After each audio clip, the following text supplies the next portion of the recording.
আসসালামু আলাইকুম। সন্ধে ৭টা, বাংলাদেশ বেতার, খুলনা। খবর পড়ছি মোহাম্মদ তরিকুল ইসলাম। পবিত্র ঈদুল ফিতর উপলক্ষে পঞ্চম দিনের মতো ট্রেনের অগ্রিম টিকিট বিক্রি অব্যাহত রয়েছে। যাত্রীদের সুবিধার্থে শতভাগ টিকিট অনলাইনে বিক্রি করছে বাংলাদেশ রেলওয়ে। পশ্চিমাঞ্চলে চলাচলকারী সব আন্তনগর ট্রেনের টিকিট সকাল ৮টায় এবং পূর্বাঞ্চলে চলাচলকারী সব আন্তনগর ট্রেনের টিকিট দুপুর ২টোয় বিক্রি শুরু হয়। আজ বিক্রি করা হয় ১৭ মার্চের টিকিট। আগামীকাল বিক্রি করা হবে ১৮ মার্চের টিকিট এবং ১৯ মার্চ বিক্রি করা হবে ৯ মার্চের টিকিট। খুলনার দিঘলিয়ার অপরাধ নিয়ন্ত্রণ কল্পে এক সুধী সমাবেশ আজ উপজেলা পরিষদ চত্বরে অনুষ্ঠিত হয়।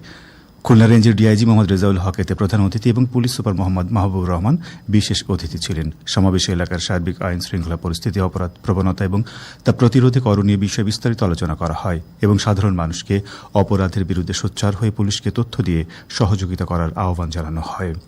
এছাড়া সমাবেশে সাধারণ মানুষের মতামত গ্রহণ করা হয় এবং মাদক, চাঁদাবাজি, লুটপাট, জমি দখল সহ নানা সমস্যার কথা তুলে ধরা হয়।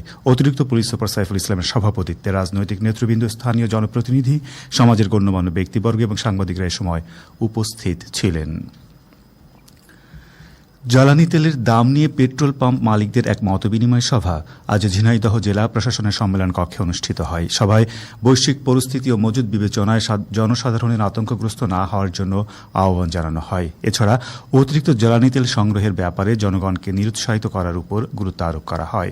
জেলা প্রশাসকের সভাপতিত্বে অতিরিক্ত জেলা প্রশাসক সার্বিক, জাতীয় ভোক্তা অধিকার সংরক্ষণ অধিদপ্তরের সহকারী পরিচালক, জেলা পেট্রোল পাম্প মালিক সমিতির সভাপতি ও যুগ্ম সাধারণ সম্পাদক সহ সংশ্লিষ্টরা এ সময় উপস্থিত ছিলেন।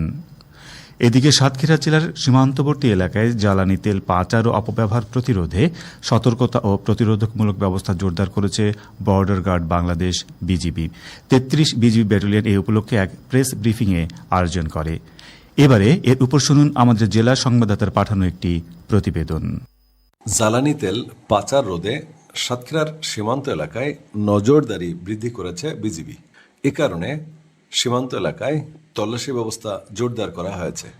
শনিবার দুপুরে ৩৩ বিজিবি ব্যাটালিয়ন দপ্তরে এক প্রেস ব্রিফিংয়ে এসব তথ্য জানান অধিনায়ক লেফটেন্যান্ট কর্নেল কাজী আশিকুর রহমান। তিনি বলেন, মধ্যপ্রাচ্যে চলমান যুদ্ধ পরিস্থিতির কারণে আন্তর্জাতিক বাজারে জ্বালানি তেলের সরবরাহ ও মূল্য পরিস্থিতিতে এক ধরনের অস্থিরতা তৈরি হয়েছে।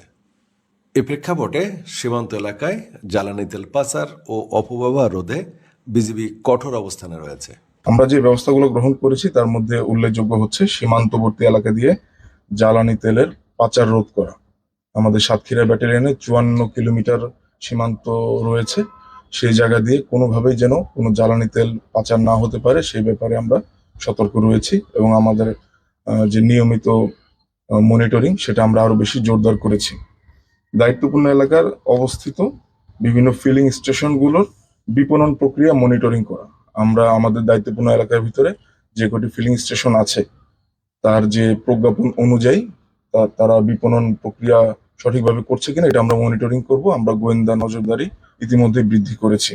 প্রেস ব্রিফিংয়ে সাতক্ষীরা ব্যাটালিয়নের উপ অধিনায়ক সাদমান সাদিক ও উপসহকারী পরিচালক মাসুম বেগ উপস্থিত ছিলেন। সাতক্ষীরা থেকে আবুল কাশেম, বাংলাদেশ বেতার, খুলনা। ঐতিহাসিক বদর দিবস উপলক্ষে এক সেমিনার আজ সাতক্ষীরার মুন্সিপাড়াস্থ আল আমিন ট্রাস্ট মিলনায়তনে অনুষ্ঠিত হয়।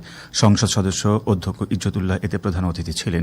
সাতক্ষীরা শহর ছাত্র শিবিরের সভাপতির সভাপতিত্বে জেলা জামায়াত ও ইসলামী ছাত্র শিবিরের নেতৃবৃন্দ উপস্থিত ছিলেন।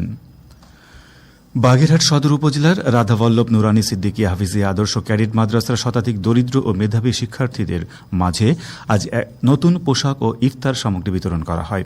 ইফতার সামগ্রীর মধ্যে রয়েছে ছোলা, চিরা, খেজুর, চিনি, মুড়ি, তেল, ডাল, পেঁয়াজ ও পোলাও চাল সহ বিভিন্ন খাদ্য সামগ্রী।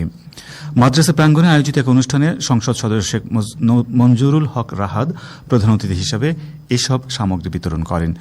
মাদ্রাসার পরিচালনা কমিটির সদস্যের সভাপতিত্বে বিশেষ অতিথি হিসেবে ছিলেন চ্যানেল আয়ের নির্বাহী পরিচালক, শিক্ষক, শিক্ষার্থী ও অভিভাবক সহ গণ্যমান্য ব্যক্তিবর্গ এ সময় উপস্থিত ছিলেন। আগামীকাল 18ই রমজান। খুলনা মহানগর ও এর পার্শ্ববর্তী এলাকায় সাহারির শেষ সময় ভোর 4টা 59 মিনিট এবং ইফতার সন্ধ্যে 6টা 12 মিনিটে। সবশেষে আবহাওয়া। আজ রাত 1টা পর্যন্ত পূর্বাভাসে বলা হয়েছে অভ্যন্তরীণ নদী বন্দরগুলোর জন্য কোনো সতর্কবাণী নেই এবং কোনো সংকেত দেখাতে হবে না। খবর শেষ হলো। আমাদের পরবর্তী খবর প্রচারিত হবে আগামীকাল সকাল 8টা 10 মিনিটে বাংলায়।